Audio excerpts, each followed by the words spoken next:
9월 19일 라이트 앤 딜라이트 말씀 묵상의 시간입니다. 지난 추석 연휴 잘 보내셨는지요? 가족들과 함께 행복한 시간 보내셨을 줄을 믿습니다.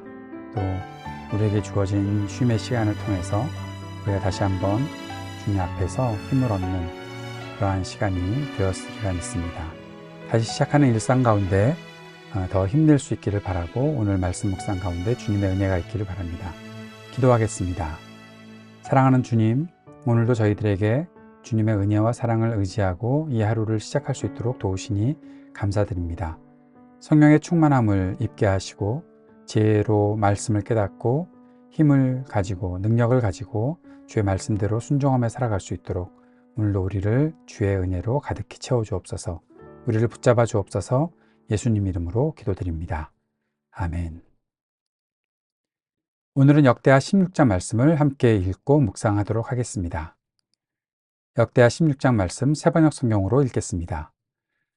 아사왕 36년에 이스라엘 왕 바하사가 유다를 치러 올라와서 라마를 건축하고 어느 누구도 유다의 아사 왕에게 왕래하지 못하게 하였다.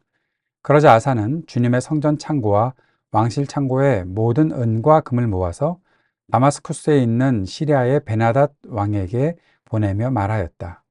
나의 아버지와 그대의 아버지가 서로 동맹을 맺었듯이 나와 그대도 서로 동맹을 맺도록 합시다. 여기 그대에게 은과 금을 보냅니다. 부디 오셔서 이스라엘의 바하사 왕과 맺은 동맹을 파기하시고 그가 여기에서 떠나게 하여 주십시오. 베나닷은 아사 왕의 청을 받아들여 자기의 군사령관들을 보내서 이온과 단과 아벨마임과 납달리의 양곡 저장 성읍을 치게 하였다. 바하사가 이 소문을 듣고는 라마 건축을 멈추고 그 공사를 포기하였다.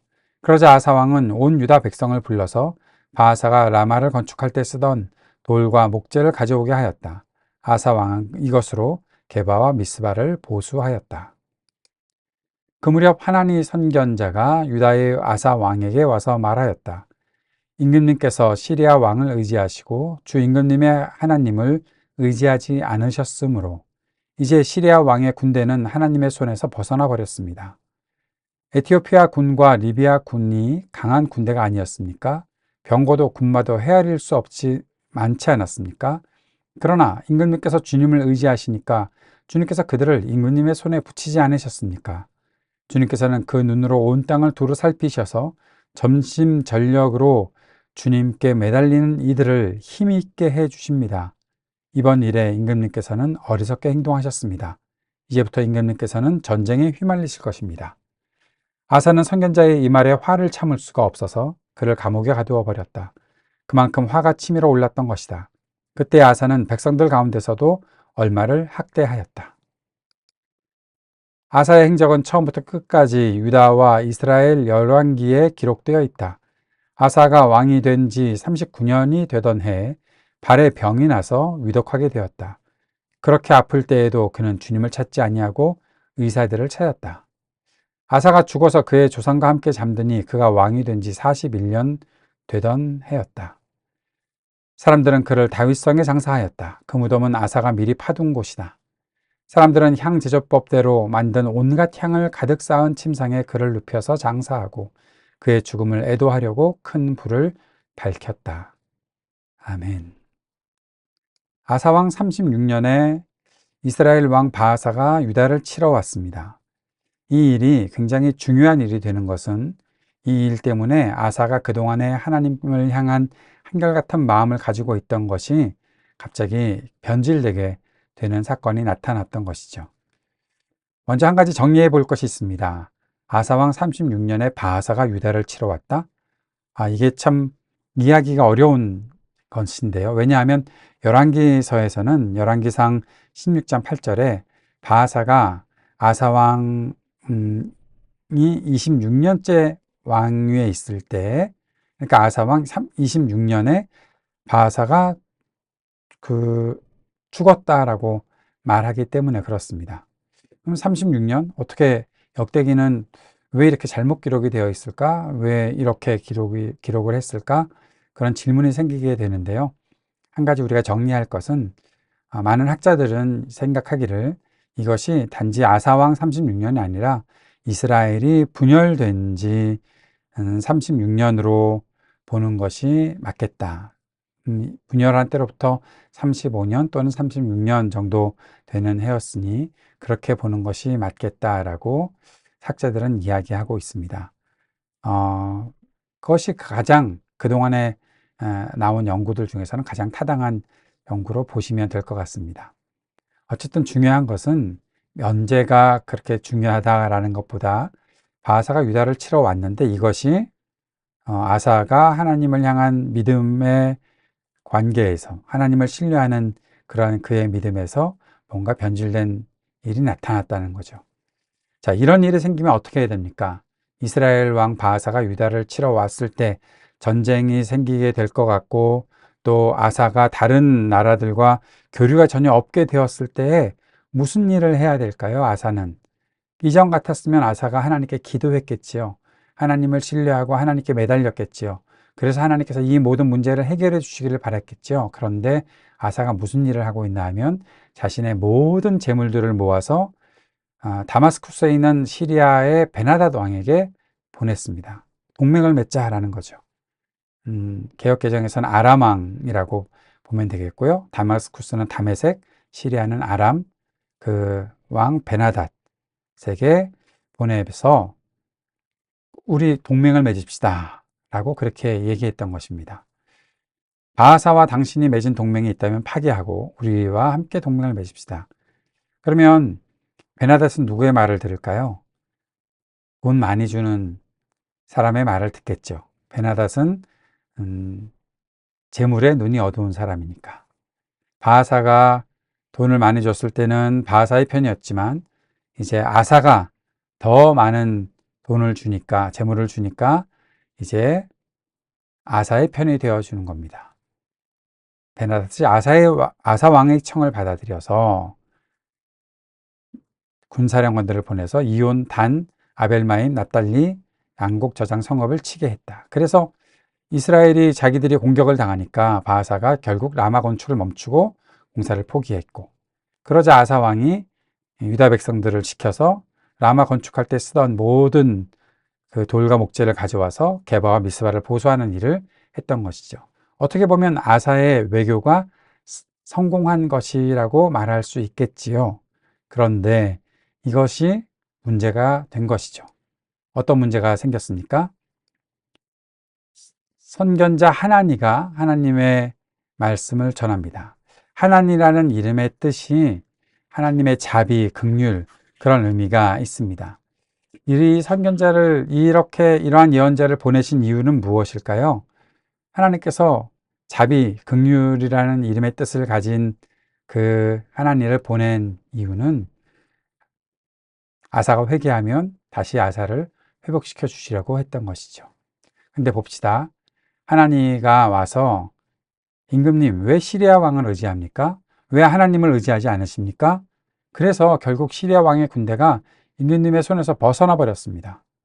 예전에 에티오피아 군이 쳐들어왔을 때, 리비아 군이 함께 쳐들어왔을 때 그 100만 대군을 아사 왕이 주님을 의지함으로 인해서 다 그들을 물리쳐 주지 않았습니까? 그런데 지금 당신이 하나님을 의지하지 않고 시리아 왕을 의지했기 때문에 당신은 어리석게 행동한 것이고 이제부터 당신은 전쟁에 휘말리게 될 것입니다. 그동안 아사가 하나님을 의지하고 있을 때 전쟁이 일어나지 않았잖아요. 그런데 바하사가 아사를 공격하려고 할 때 아사가 시리아 왕을 의지함으로 인해서 결국 전쟁에 휘말리게 될 것입니다 라고 하나님의 말씀을 선견자가 전했습니다. 예전에 아사 같았으면 여기서 회개하고 무릎 꿇었을 텐데 아사가 화가 났습니다. 그래서 하나니를 감옥에 가두어 버렸죠. 왜 이랬을까요? 심지어 아사는 백성들까지도 또 학대하는 일들을 했던 것입니다. 왜 그랬을까요? 무엇이 하나님을 의지하지 못하게 만들었을까요? 이것에서 끝난 것이 아닙니다. 아사가 나중에 발에 병이 났습니다. 왕이 된 지 39년이 되던 해에 위독하게 되었는데 아플 때에도 그가 주님을 찾지 않았습니다. 35년 동안 정말 잘 주님을 의지하고 살던 사람이 나머지 마지막 5년, 6년을 왕이 된 지 41년이 되던 해에 죽었으니 5년, 6년을 하나님을 의지하지 않고 고집 부리고 그렇게 살다가 죽었던 것입니다. 왜 이런 일이 생긴 것일까요? 사람의 마음이 그렇게 약할까요? 아니, 그렇다면, 이런 일이 벌어졌다면, 앞에 15장에서 아사에 대해서 한결같다라는 말을 쓰지 말았어야지요. 35년 동안 한결같았다? 나머지 6년은 변질되었다? 이걸 어떻게 평가해야 될까요? 그런데 사람들이 그를 애도하면서 장사를 지내줬던 것을 보면 하나님께서 지금 아사가 행했던 그 개혁들, 또 아사가 하나님을 의지했던 것들을 더 높이 평가해 주셨던 것은 아닐까. 백성들이 그의 통치 41년 중에 35년 동안의 그런 통치를 더 아름답게 여겨준 것은 아닐까 하는 그런 생각도 추측도 해보게 됩니다. 오늘 말씀을 묵상하고 아사의 일들을 보면서 몇 가지 우리 삶에 적용해야 될 것들을 생각해 보도록 하겠습니다. 첫째는 하나님을 신뢰하지 못하게 만드는 원인들을 제거해야 되겠다라는 거죠. 어떤 원인이 있을까요? 아사가 자신의 소유에 대한 과신을 했던 것이 아닐까? 자신이 누리고 있었던 평화에 대해서 과신했던 것이 아닐까? 자신이 믿음을 가지고 하나님의 복을 누리고 있었는데 결국 그것을 더 크게 여기고 있던, 내가 잘해서 그런 거 아니야? 라는 그런 과신이 하나님을 향한 신뢰를 약하게 만들었던 것은 아닐까? 내가 외교도 잘할 수 있어. 누구나 내 친구가 될 수 있어. 내가 가진 것들이 많아. 그러니 이 돈으로 내가 힘을 얻을 수 있을 거야 라고 생각했던 아사의 모습이 결국 하나님을 신뢰하지 못하게 만들었던 것이 아닐까요? 눈에 보이는 크고 강한 것들을 의지하려는 마음이 하나님을 신뢰하지 못하게 만드는 일이 얼마나 많이 있습니까? 우리 삶에도 내가 갖고 있는 부, 돈, 재물, 힘, 권력, 내가 갖고 있는 명성, 그런 것 등등이 결국 하나님을 신뢰하지 못하게 만들고 어떤 문제가 생겼을 때 하나님께 먼저 나아가지 못하게 만드는 그런 일이 아닐까 하는 생각을 해보게 됩니다. 그런 것들이 있다면 모두 제거할 수 있는 우리의 삶이 되었으면 좋겠습니다. 또 그럼에도 불구하고 잘 살고 잘 살아왔음에도 불구하고 잘못한 것이 있을 때 책망받아야 되겠지요. 책망받을 때 어떻게 해야 될까요? 마음 낮추고 잘못을 자백하고 회개할 수 있어야 합니다. 아사처럼 화를 낸다면 회개의 기회가 멀어질 수밖에 없는 것이죠. 쓴소리, 그건 누가 듣고 싶어 하겠습니까? 누가 그것을 아유 좋아라 하고 듣겠습니까?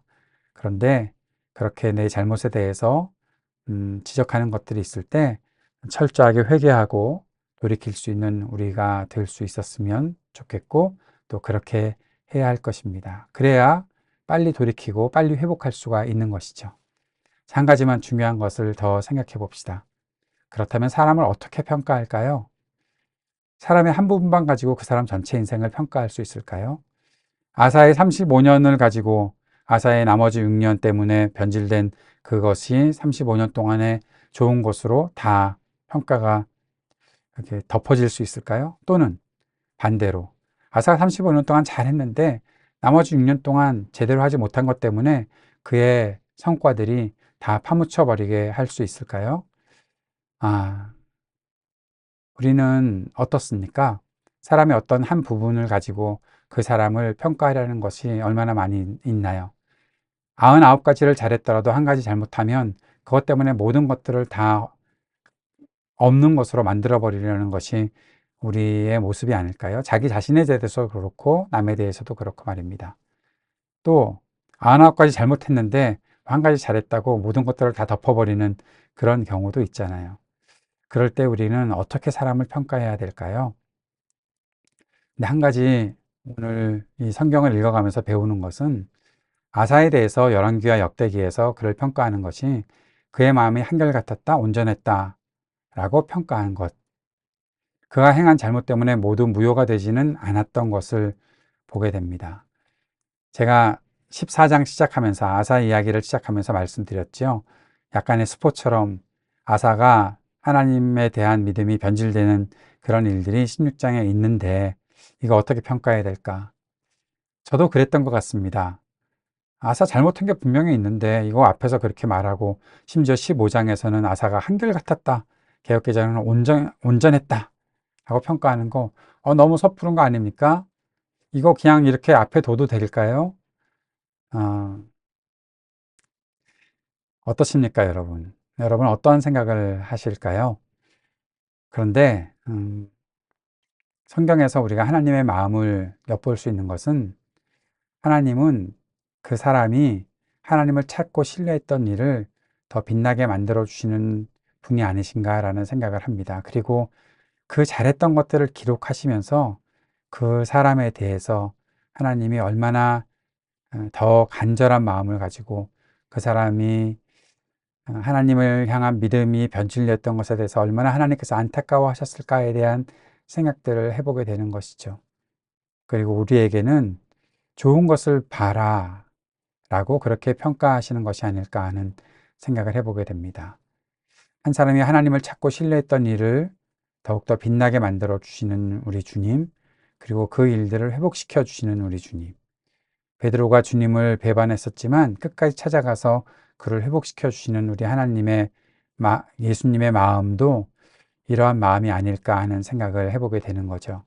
그가 변질되었을 때 선지자를 보내서 너 왜 그렇게 했어? 라고 안타깝게 외쳤던 우리 하나님. 그런데 그 하나님의 사람을 감옥에 가두고 백성들을 학대하는 아사의 모습을 보면서 하나님께서 얼마나 안타까워하셨을까. 그런 과정들을 기록하시면서 하나님은 우리에게 무엇을 바라고 계실까? 아사가 뭐 천국 갔냐 지옥 갔냐 그런 것 가지고 평가하려고 하지 말고 아사의 모습 속에서 우리가 배워야 될 것들은 무엇이고 하나님은 어떤 모습을 우리에게 가르쳐 주고 싶어 하실까?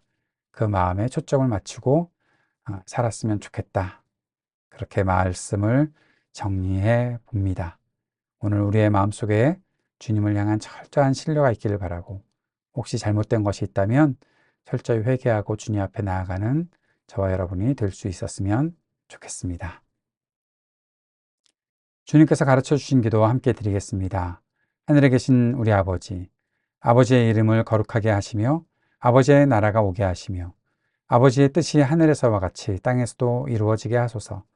오늘 우리에게 일용할 양식을 주시고 우리가 우리에게 잘못한 사람을 용서하여 준 것 같이 우리 죄를 용서하여 주시고 우리를 시험에 빠지지 않게 하시고 악에서 구하소서. 나라와 권세와 영광이 영원히 아버지의 것입니다. 아멘.